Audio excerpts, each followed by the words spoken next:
I believe some of us are saddened by the heartbreaking news about Steve Lawson, na isang pastor sa Trinity Bible Church sa Dallas. Siya ay nag-confess na meron siyang inappropriate relationship with another woman, or in short, he committed adultery. First of importance ito, mga kapatid, sa qualification ng isang elder.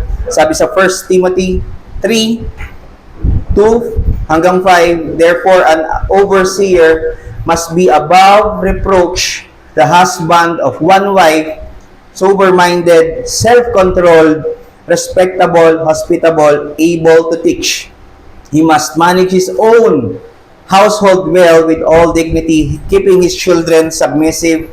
For if someone does not know how to manage his own household, how will he care for God's church?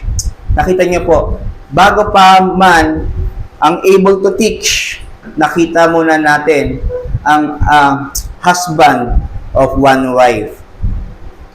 Agad naman itong inaksyonan ng Trinity Bible Church sa Dallas na sana commit na kasalanan ni Lawson.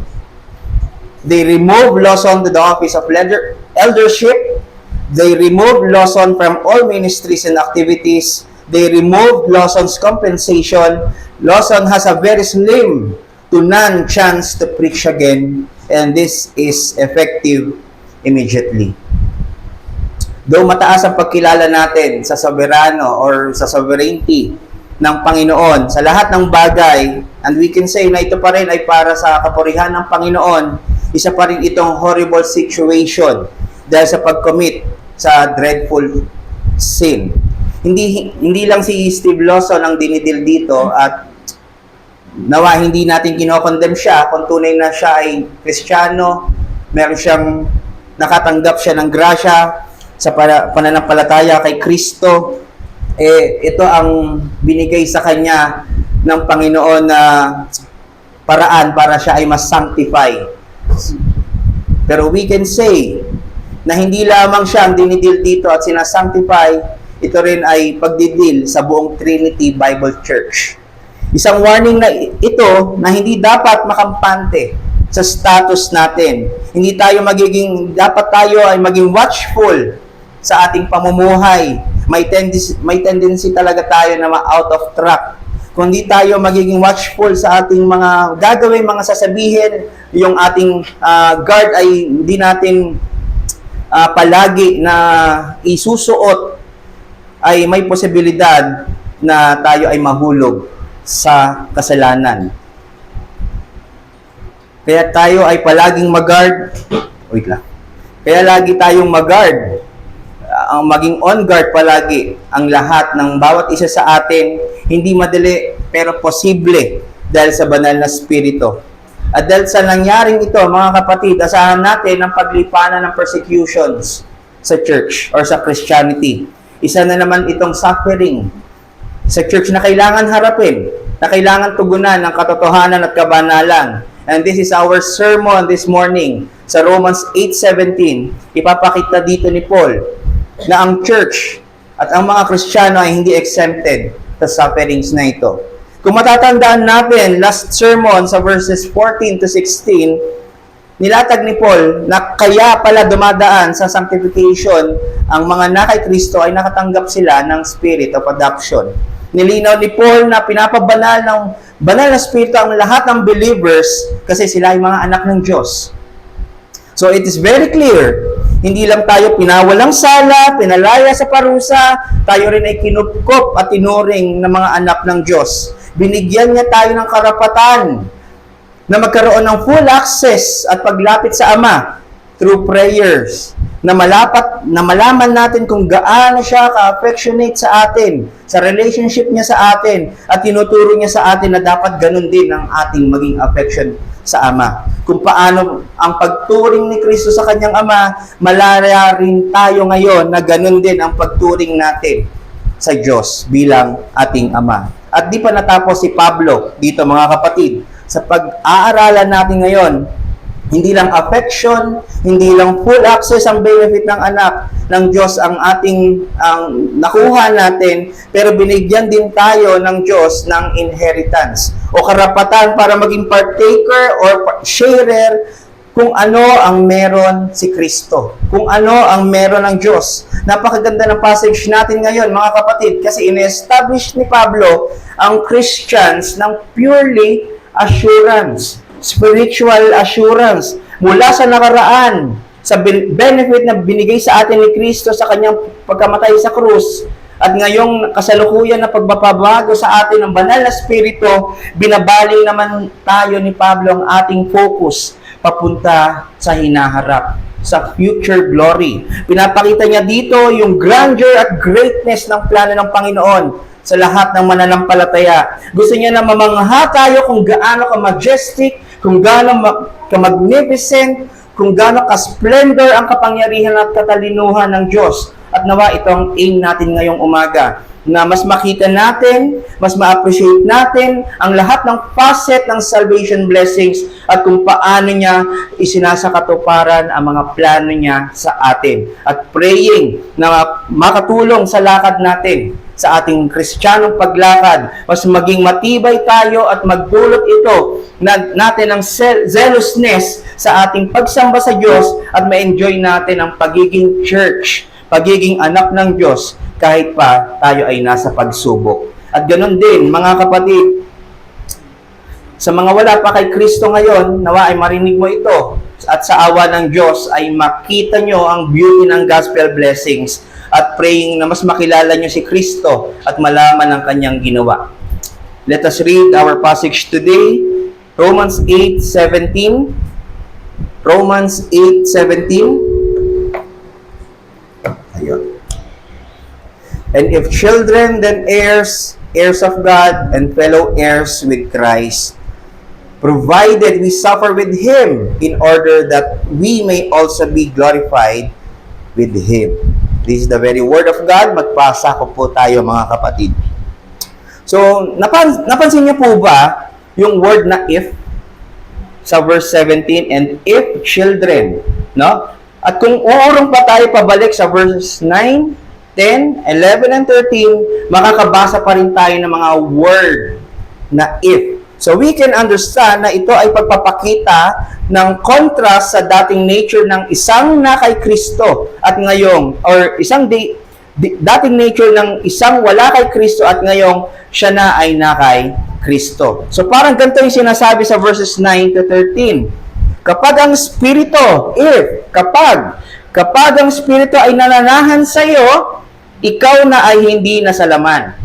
Kapag si Kristo ay nasa sayo na ang katuwiran at buhay. Kapag nasa iyo ang Espiritu ng Diyos na bumuhay kay Kristo, bubuhayin din ang mortal na katawan mo kapag ikaw ay namatay. At kapag kinikitil mo ang kasalanan, ikaw ay hindi mamamatay. Nakita niyo po, conditional. It is a picture na kontra sa ating dating nature at ngayon, kung sino na tayo ngayon. Nakita natin, ito ay isang implication.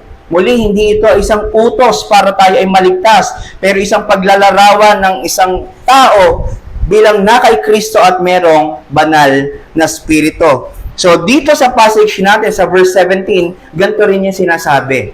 Ini-introduce ni Pablo dito yung doctrine of adoption o ang pagiging anak ng Diyos mula pa ng 14, di ba? So, para sinasabi niya sa 14 to 16, since nasa iyo ang banal na spirito, kayo na ngayon ay mga anak ng Diyos.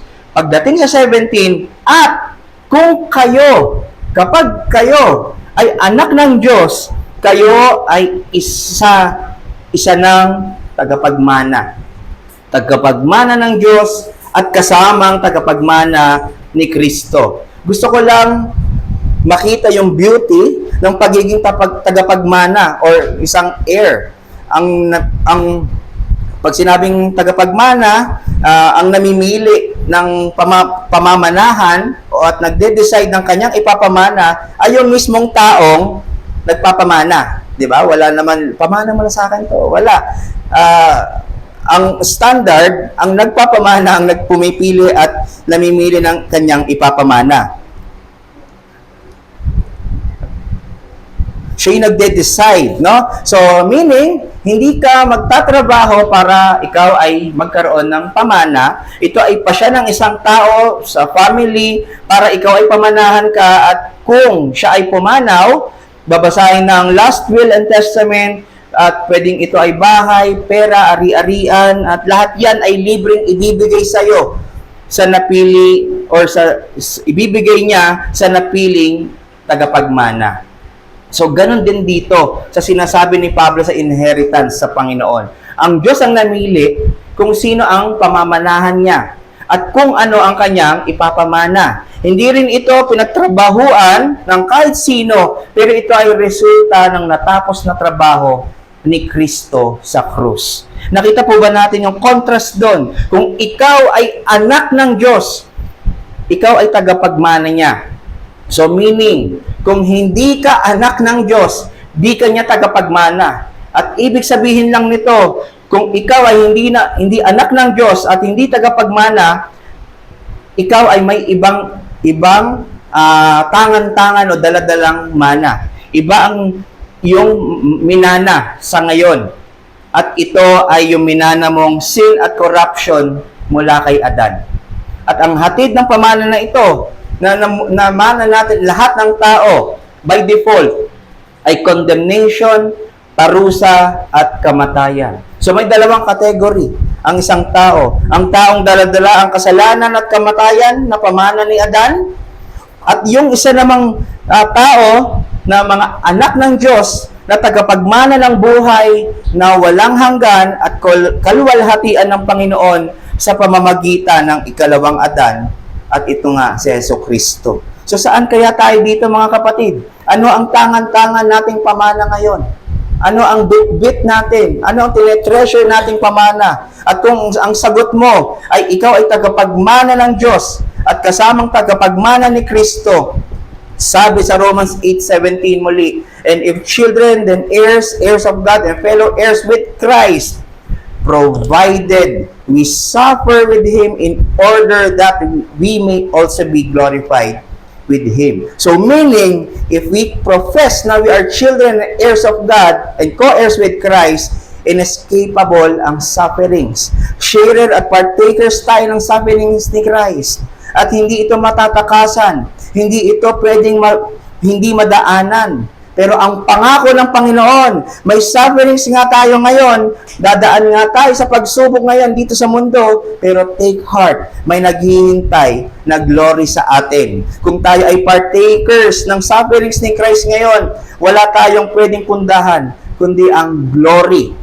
Pero sa glory na pupuntahan natin, hindi pwedeng makarating tayo doon nang hindi tayo maging partakers ng sufferings ni Christ. So nakita natin yung pattern. It is from bruises to blessings. It is from grief to glory. It is from cross to crown.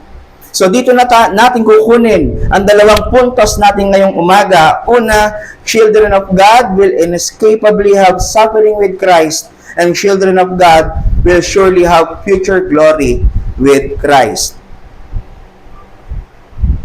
Dito muna tayo sa unang punto.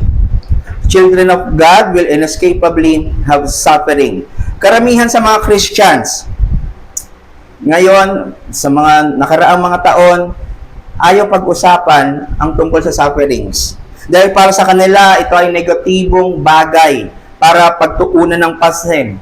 Ito ang resulta ng mga church din na hindi nagtuturo ng biblical view, ng tamang pagtingin patungkol sa usaping sufferings. At kung mapag-uusapan naman nila ito, ng mga ayaw walang tamang view sa sufferings, maling solusyon ang naibibigay para sa mga sufferings na ito at nag-e-end up ng frustrations at lalong paggulo ng buhay ng isang Kristiyano o ng isang church. Dito sa passage natin sa 17, sinasabi na ang sufferings ay isang hindi matatakasan ng isang Kristiyano. Ito ay nakakabit na sa atin, mga kapatid. Gusto kong i-clarify, hindi ibig sabihin ng sufferings na ito ay na tinutukoy ni Pablo ay yung nahuhulog ka sa kasalanan willfully at nagsasuffer ka sa consequence na ito at sasabihin mo, ako ay under suffering. Praise God. Hindi po ganito.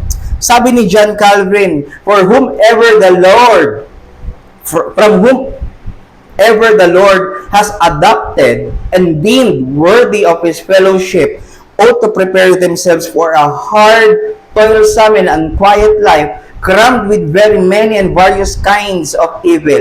It is the Heavenly Father's will thus to exercise them so as to put His own children to a definite test. Beginning with Christ, His firstborn, He follows this plan with all His children.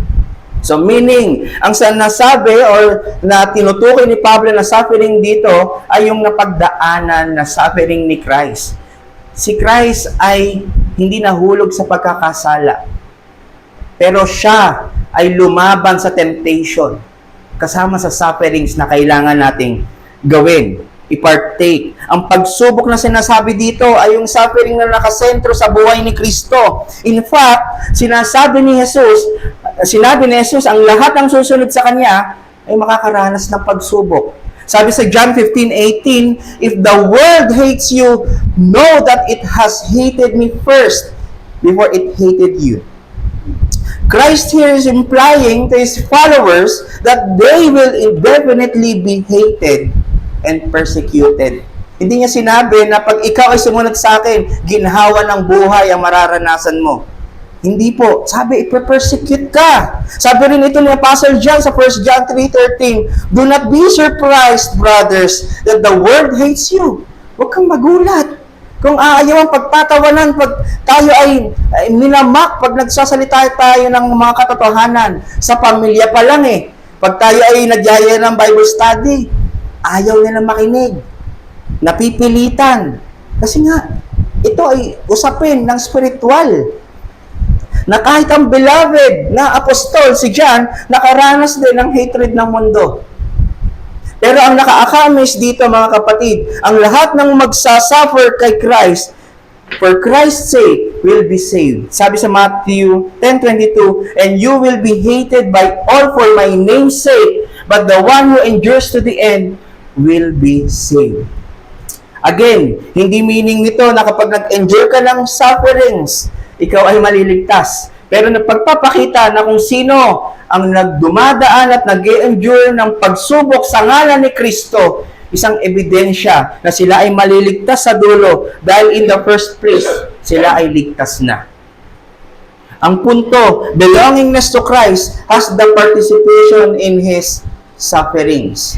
Meaning, believers have the same path with Christ by virtue of our union with Him. Kung anong pinagdaanan ni Kristo, yun din ang pagdaraanan mo. God has designed Christ and His body to face suffering and to be glorified. Walang shortcut. Yun ang normal na ibinigay sa ating design.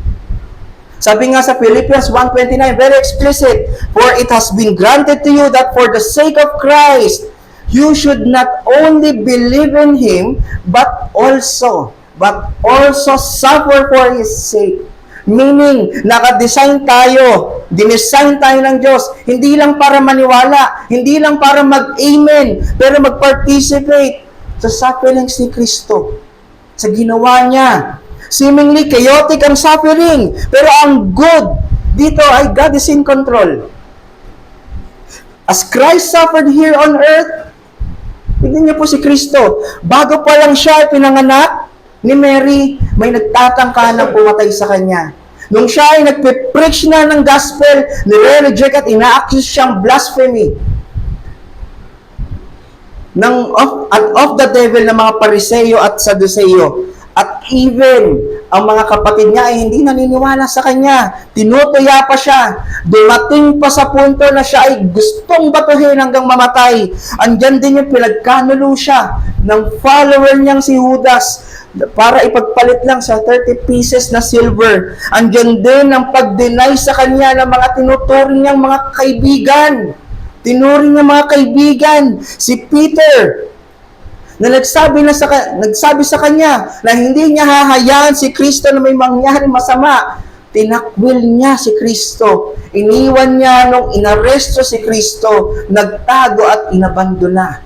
si Kristo. Walang malapitan si Kristo sa mga panahon na yon na kailangan niya ng karamay.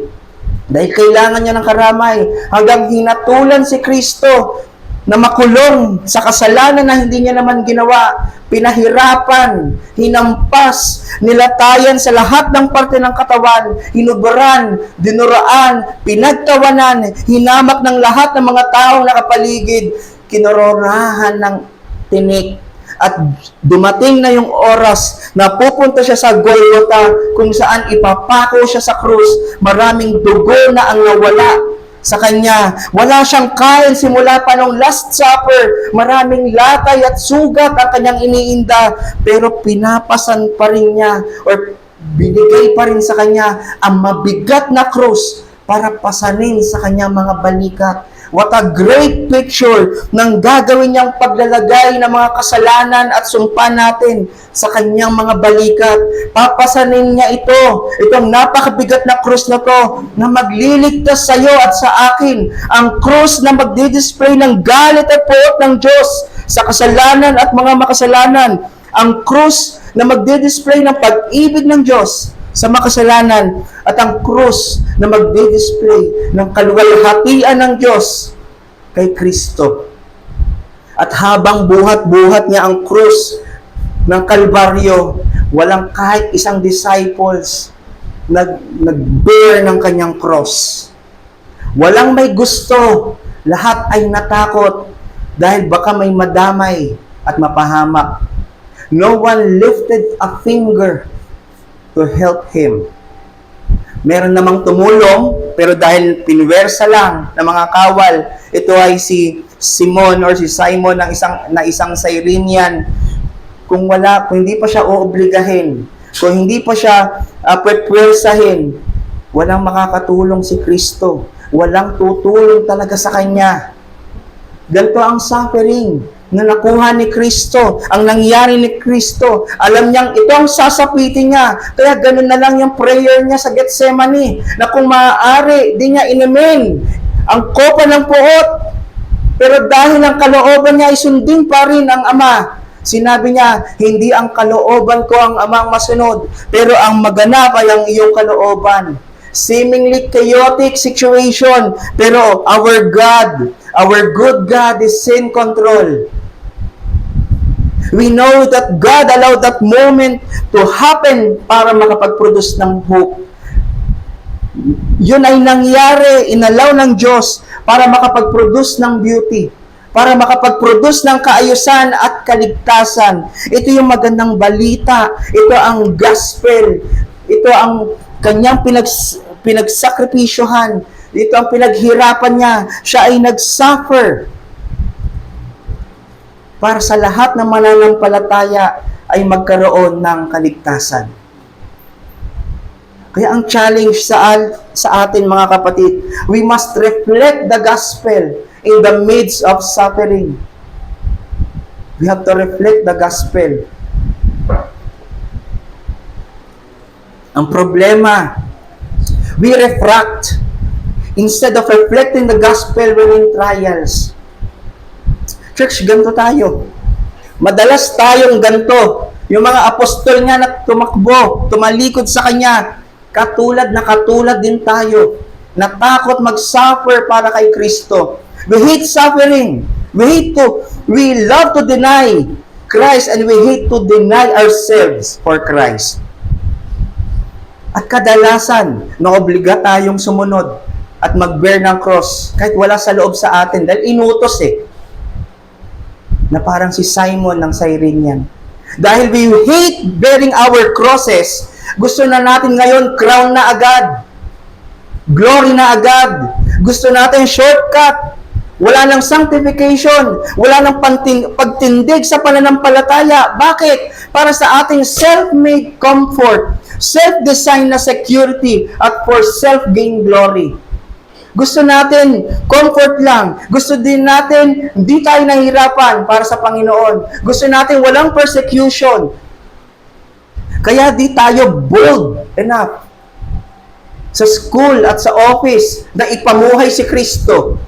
Na mas mahalaga na maging in ka sa office, kaya we refract We bend our faith na mas mahalaga ang relationship natin sa friends. Kaya okay lang na i-compromise si Kristo. Gusto natin masunod ang sarili natin. Kaya din tayo nakikinig sa salita ng Panginoon. Na kahit mali, ayaw mong pakinggan ang konsensya mo na sobra mong gusto ang mangyari ang iyong kagustuhan. Hindi ka na nakikinig sa kapatid mo. Nagbubulag-bulagan ka, nagbibingi-bingihan ka at pretending na hindi ka aware sa kalooban ng Panginoon. We deny Christ at ayaw mo magpartake ng suffering pag ganito ang ginagawa mo. Pag di tayo nagpapartake ng suffering, ng kabanalan sa Panginoon, we deny Christ. We deny Christ simply by obeying our emotions. By deciding sa gusto natin. We forget our identity. Na under tayo ng union niya. Under tayo ng yoke niya. Pero pinipili tayo makipag-partnership sa sa hindi natin parehas na yoke na dala-dala. We forget na tayo ay anak. Tayo ay kapatid ni Kristo. We easily give up pag may mga trials. Paano pag life and death na kaya ang pinag-uusapan? Pag tayo ay tinutukan na ng katulad ng mga apostol, ng mga reformers, kaya ba natin na hindi i-compromise si Kristo? Baka maisip natin, ay, by grace. Hindi naman na ako, dahil hindi naman nawawalang salvation. Hindi natin masasabi. Pero ang sinasabi natin dito, hanggang saan ang kaya mong gawin sa Panginoon? Hanggang saan ang kaya mong i-deny ang sarili mo para sa Panginoon? Na hindi mag-compromise sa Panginoon. Church, we must reflect and meditate the gospel. Dinanay ni Kristo ang comfort niya. Dininay ni Kristo ang buhay niya. Binigay niya sa atin para di tayo dumanas ng eternal suffering. At tayo ngayon ay tinatawag na makibahagi sa sufferings ni Christ. Hindi para mag-merit sa atin, pero para tayo ay maiayos. Para tayo ay madisiplina at makonform kay Kristo. Sabi sa binasa natin kanina sa Psalms 119:71, "It is good for me that I was afflicted, that I might learn your statutes." Para mas malaman natin ang salita ng Diyos, kalooban niya, magkaroon tayo ng sufferings. Para mas makilala natin ang Diyos at maranasan natin lalo ang pag-ibig niya, ginagamit niya ang sufferings. Ginagamit niya ang sufferings para maunawaan, matutunan natin kung paano tayo sumunod ng maingat sa Panginoon. Kaya we do not hate sufferings, but we hate sin. We hate sinning. Kaya lang may mga sufferings at trials dahil sa pagpasok ng sin. Kaya every time na may nakikita tayo nagsasuffer, ang kamuhian natin ay ang sin, hindi yung suffering, hindi yung tao. But we are hoping and looking sa araw na ang Diyos ay papawiin. Hindi lang ang mga kasalanan, pero pati ang paghihirap, pagsubok, problema, kalungkutan, pag-iyak natin, kakulangan natin, lahat ay papawiin niya. At kung nag-grieve ka sa trials mo ngayon, sufferings mo ngayon na pinagdaraanan, valid emotion yan. Iiyak mo sa Panginoon. There is a time to weep, and we have to weep with those who weep. Pero do pangit sa paningin natin ang sufferings, yan ay magdudulot ng mabuti sa iyo. Lumiliit ka at lumalaki ang Diyos. Nababasag ka at nabubuo sa iyo ang prinsipyo ng Diyos. Tignan na lang natin yung buhay ni Job at ni Joseph. Ilan sa mga dumanas ng matinding suffering sa Panginoon. Pero ginamit ang Lord ang mga sufferings na ito na naranasan nila para mag-glorify ang Panginoon at mangyari ang plano niya na redemption. Napakaganda. And just like Job and Joseph, ito ang calling natin as Christians, as church. We have to bear our crosses. Hindi lang one time, big time. Hindi yung, sige, bear ko sa December na ako, tapos next year ulit. Hindi. We have to bear our cross daily. Huwag tayo patalo sa takot. Huwag tayo patalo sa weakness natin. As Christians, as in Christ, we inherit enemies. Tinawag tayo para di mag-compromise.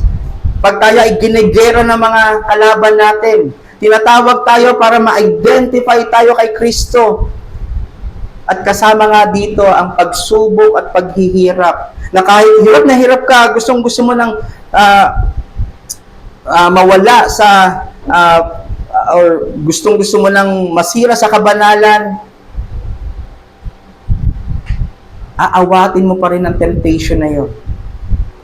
Tinawag tayo para gawin ang cross-bearing duty natin at ito ang kabanalan. We have to follow Jesus Christ against our desires, against our lust and passions, against our self-comfort. Kung maaalala nyo, sinabi ni Christ sa Luke 14:27, whoever does not bear his own cross and come after me cannot be my disciple. Meaning, ang hindi nag-endure at suffering kay Kristo para siya ay parang pagpakita ng pagsunod sa kabanalan, lahat yan ay isang artificial lamang. Kailangan natin mag-endure ng sufferings. Mapa-active man sa pagsunod sa kabanalan o mapa-passive man sa pag-endure, pag-forbear ng mga bagay at situations. Sa mundo kasi, mga kapatid, we endure ill treatment, accusations, rejections, sinaslander ka, inaabuso ka, dinedespise ka, nimimisrepresent ka. Na kahit sobrang nasa katwiran ka na, pero pinipili mo pa rin tumugon sa kabanalan. Magpapasensya ka, pinipili mo pa rin na hindi ka magkasala, hindi ka mag-slander, hindi ka sumagot pabalik, hindi ka magsinungaling. Pinipili mo pa rin ibigin ang mga nag-persecute sa'yo, mga nag-reject sa'yo, mga nanakit sa'yo. Pinipili mo pa rin na maging humble sa harapan ng Panginoon. Hindi ka nagagalit sa mga taong mga nanakit sa'yo at sa Diyos sa mga sitwasyon na ito. Then alam mong lahat ay kalooban ng Panginoon. Reflect the gospel when we are in trials to cultivate godly mindset and eternal perspective. And this leads to our next point. Una, children of God will inescapably have suffering with Christ. Pangalawa, children of God will surely have future glory with Christ. Very clear, mga kapatid, dito rin sa verse 17, provided we suffer with Him in order that we may also be glorified with Him. Walang ibang daraanan papuntang glorification, kundi ang road of sufferings. At walang ibang pupuntahan ang road of sufferings, kundi ang glorification. So muli, kita nyo ang pattern ng Panginoon, from grief to glory, from cross to crown. Pagtapos ng trials natin dito sa mundo, may inheritance na nag-aabang sa lahat ng anak ng Diyos. Hindi natin maiiwasan na maging curious tayo, ano kaya yung mga nag-aabang na inheritance na yon. Pero ang pinakamalaki at importante na bagay na ibibigay sa atin ng Diyos ay ang kanyang sarili. Ibinigay niya ang kanyang sarili as our inheritance. Kung ano siya at kung ano ang meron siya. Kaya ang punto, belongingness to Christ means having His glory. Magiging katulad natin si Kristo. Magre-resurrect tayo at magkakaroon tayo ng glorified body. Isang katawan na fit na makasama ang Diyos eternally. Magkakaroon tayo ng full redemption ng ating mga katawan. Sabi sa Philippians 3:20-21, but our citizenship is in heaven, and from it we wait a Savior, the Lord Jesus Christ, who will transform our lowly body to be like His glorious body. Sinabi rin ito ni Pablo sa Corinthians 15:49 sa 1 Corinthians, just as we have borne the image of the man of dust, kay Adan, we shall also bear the image of the man of heaven. Second Adam. 1 John 3:2, beloved, we are God's children now, and what we will be has not yet appeared, but we know we know that when He appears, when Christ appears, we shall be like Him. Magiging kawangis niya tayo fully. Ngayon, ginagawa niya tayong kawangis. Pero yung panahon na yon, magiging kawangis. Exactly kung sino si Kristo. We shall be like Him. Magiging fully perfect na tayo. Fully perfect ang love natin. Perfect ang joy, ang peace, ang patience, kindness, goodness, faithfulness, gentleness, and self-control. Lahat yan ay wala ng bahid. Wala na tayong isisikrit na mga kasalanan. Ang strength at wisdom natin ay na kay Kristo. Ang fellowship at worship natin ay uninterrupted na. At doon, we cannot sin. Wala nang battle, mga kapatid. Sabi sa Revelations 21:4, He will wipe away every tear from their eyes, and when death shall be no more, neither shall there be mourning, nor crying, nor pain anymore, for the former things have passed away.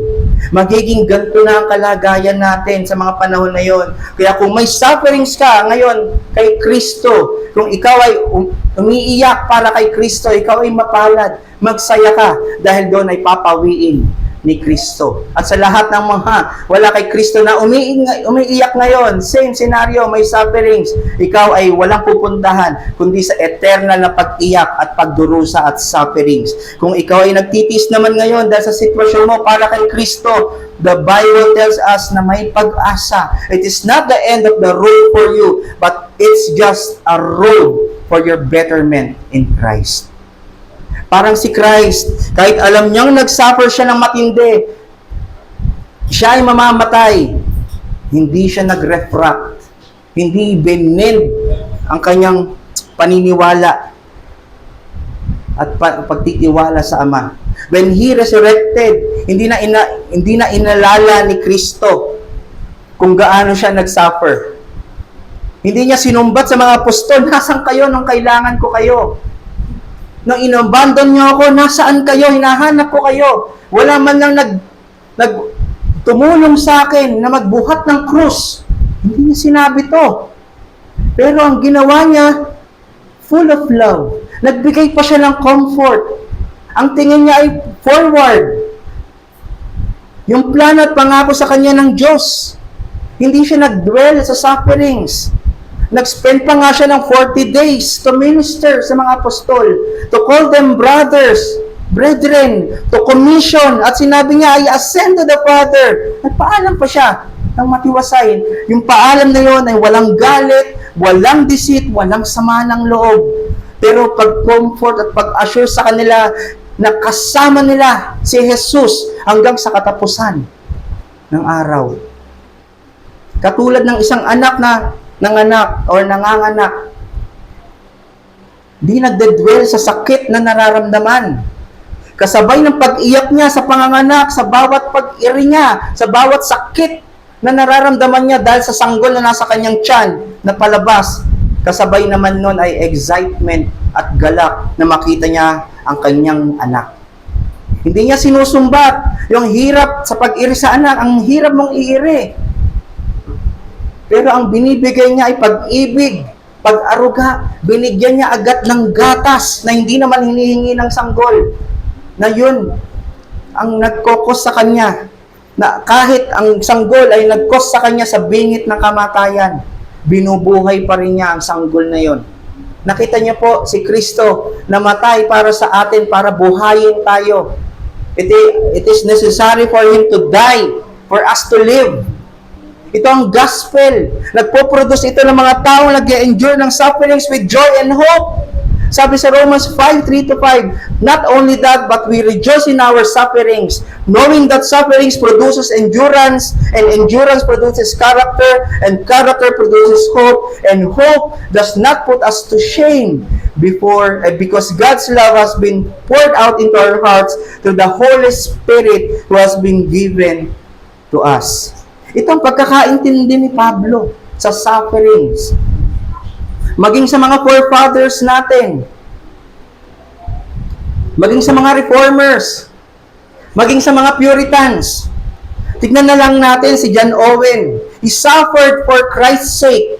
Hindi naging madali ang buhay ni John Owen dito na sulat lang ng sulat ng libro. Namatay siya or namatay ang kanyang unang asawa.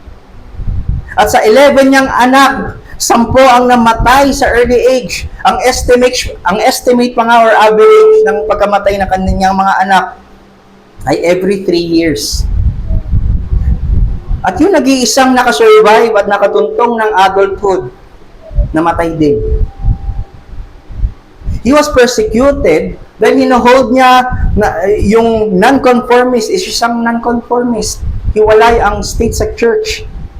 Nakikita niya mga kaibigan niya na pinupugutan ng ulo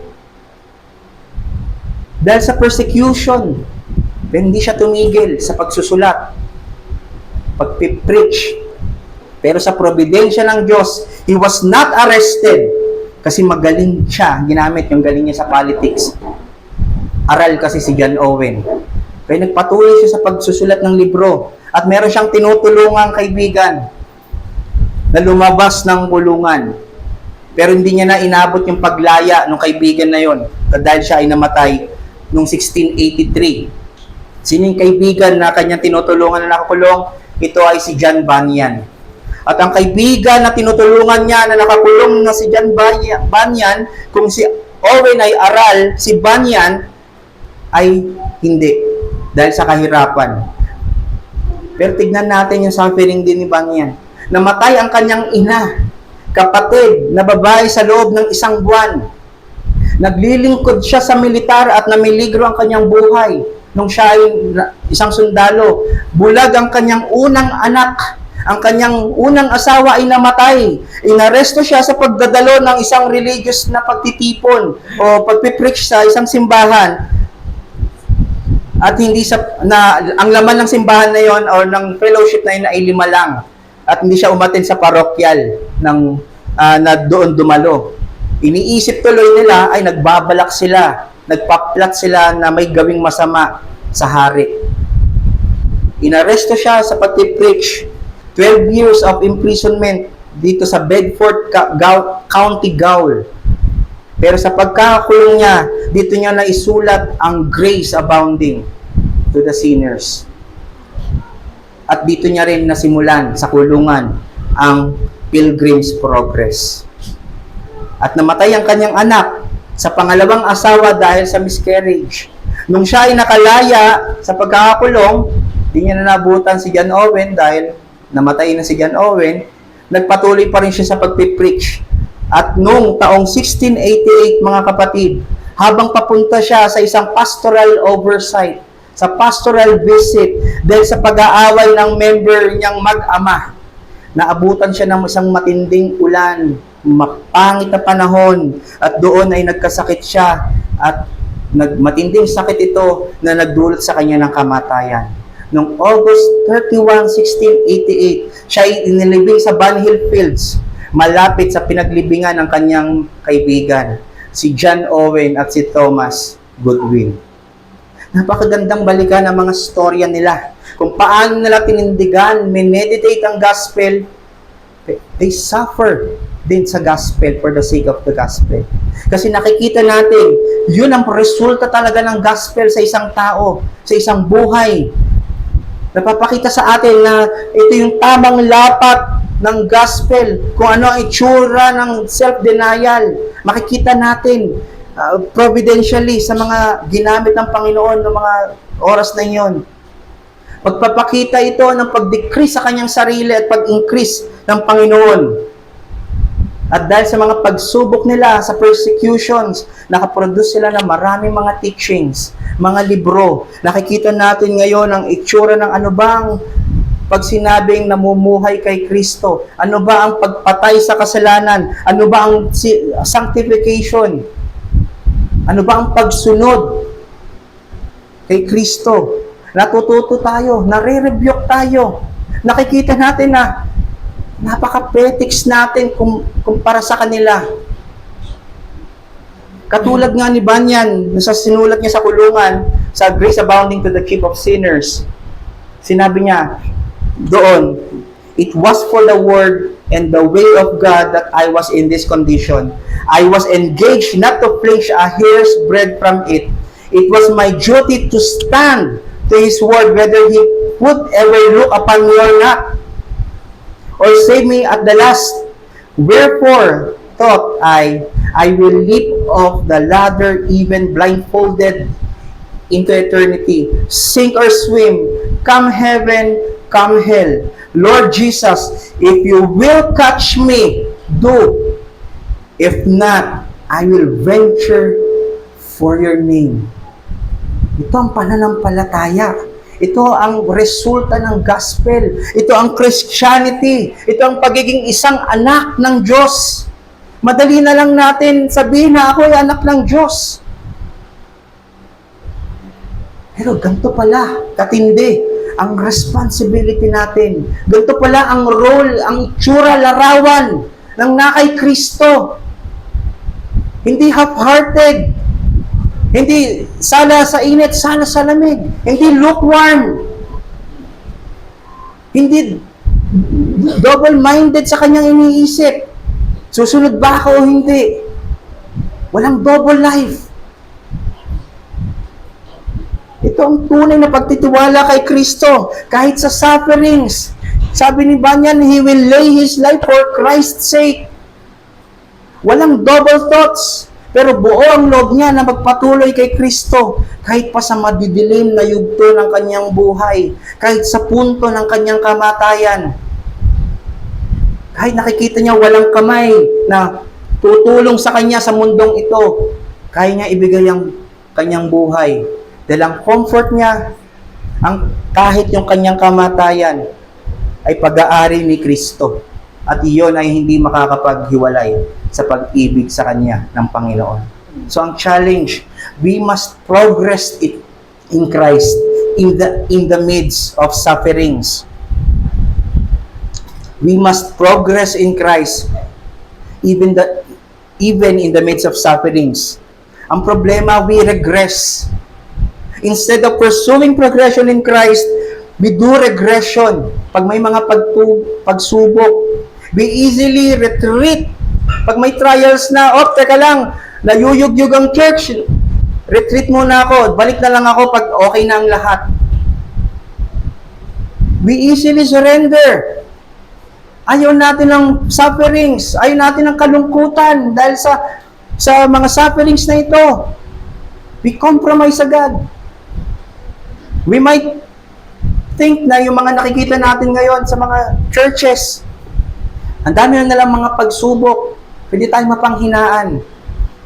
Pero kung hindi natin maunawaan yung pagsubok na yon ay para to sanctify them, to rise their growth, to heighten their faith, to stabilize their faith and trust kay Kristo, mapapa-praise God tayo sa kanyang ginagawa. Though pangit sa paningin natin, yes, we weep. Pero kung ito naman ay para sa kapurihan ng Panginoon at sa edification ng church, be it. Minsan ang problema, we regress kasi napakataas ng tingin natin sa sarili natin. Kaya nasasabi natin, pag may pagsubok, hindi ko deserve. It is unfair. Bakit ako makiki-join dyan? Or bakit meron akong pagsubok, Diyos? Unfair to. Ginagawa ko naman yung salita mo. Nagka-counsel naman ako ng maigi. Sinasangguni ko naman yung mga desisyon ko. Di naman ako nagpapasakop sa mga emosyon ko. Minsan may mga condition pa. Sige, payag ako sa paghihirap. Basta triple blessing. Hirap tayo. Harapin ang sufferings. Kasi we tend to think na hindi in line ang suffering sa pagiging anak ng Diyos.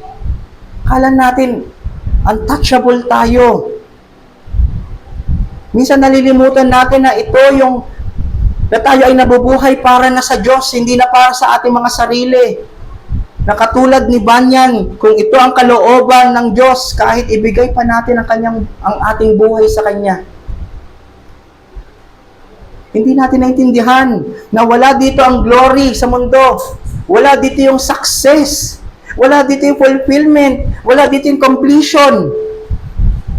Lahat yan ay nasa eternal life. Huwag kang mag-settle dito, kapatid. Iba ang citizenship na natin. Hindi natin nare-realize na pine-prepare tayo ng Diyos sa gagawin niya sa atin eternally. Kung banal ka na ngayon, good for you. Pero gusto pa ng Lord, pabanalin ka. Na mangyari sa iyo yung sukat niyang kabanalan, hindi yung kabanalan na base sa sukat mo. Na pwede na siguro to. Banal na ako, hindi na ako katulad na dati. Progression hanggang hindi dumadating si Kristo. Ikaw ay hindi titigil na baguhin niya. Nililinis ka kahit masakit, kahit mahirap. Tayo ay umayon sa proseso sa atin. By all means. Sa ating conclusion, church, dinadalisay tayo ng Panginoon. Tinetest ang ating mga trials. Tayo ng mga trials. Sabi sa 1 Peter 1:7, so that the tested genuineness of your faith, more precious than gold, that perishes though it is tested by fire, may be found to result in praise and glory and honor at the revelation of Jesus Christ. Dinadalisay ng Diyos ang bride ni Kristo, ang bride ng kanyang anak, na parang sa ginto. Yes, ginto siya, pero marami pa ring impurities. Kaya dadaan sa proseso, tutunawin, titimingin, hanggang mawala ang mga impurities. At yun ay magiging perfect na valuable compared to sa unang kuha niya ng ginto na madumi. Ganito rin ang Diyos. Pinapadaan niya tayo sa maraming sufferings para maging puro, matanggal yung mga impurities, mga baggage natin na hindi kailangan sa kingdom niya. Mag-flourish tayo ang pananampalataya natin kay Kristo. Maraming mga naghahanap na perfect church na walang sufferings. Pero sa katotohanan, wala silang mahahanap na ganun. Walang nag-e-exist na church na perfect. Kaya ang iba, hanggang ngayon ay walang church kasi hinahanap pa rin nila yung perfectong church. Kasi nakatuon ang kanilang mga mata doon mismo sa mga tao sa loob ng church. Kung doon ka nakatuon, mapapanghinaan ka talaga at di mo talaga gugustuhin magpa-member. Pero kung si Kristo ang object ng iyong mga mata, ang tinitignan ng iyong mga mata, at kung bakit ka magpapamember sa isang local church, kahit pag gaano ka barong-barong yan, kahit pa gaano kagulo yan, kahit pa gaano ka-boring yan, katanda yung style ng liturgy, pag-ibig pa rin ang mangingibabaw sa'yo dahil naiintindihan mo na ang church ay ang mga niligtas lang ni Kristo sa grasya niya na patuloy na nagsisikhay, na hindi magkasala, patuloy na lumalaban, sinusuway ang mga sarili para hindi mahulog ang mga kasalanan, patuloy na binabago ng banal na spirito. Chaotic, magulo. Yan ang itsura ng church, messy. Pero ang pinunta mo naman dito ay hindi ang tao. Si Kristo ang pinunta mo. At ang mga katakatabi mo, yan ay mga graces niya sa atin. Means of grace niya sa atin para mangyari ang plano niya sa bawat isa at maging helpmate ng bawat isa at encouragement ng bawat isa para sa plano ng Panginoon sa Kanya. At kung wala ka pa kay Kristo, wala ka pang mana na galing sa Diyos. Kung wala ka pang pananampalataya kay Kristo, ang hawak mo pa na mana ay kay Adan. Sumpa, kamatayan, dahil sa kasalanan, hindi pa naibigay. Yang kasalanan mong yan, ang sumpa mo na yan kay Kristo sa pananampalataya. Kaya bitawan mo na yan, mga kapatid. Hindi yan worth it na panghawakan. Hindi yan worth it na pangalagaan. Hindi mo lang alam kung gaano kalunos-lunos ang sasapitin mo sa mana mo na yan. Bitawan mo yan, kapatid, kaibigan, ipapahamak ka yan.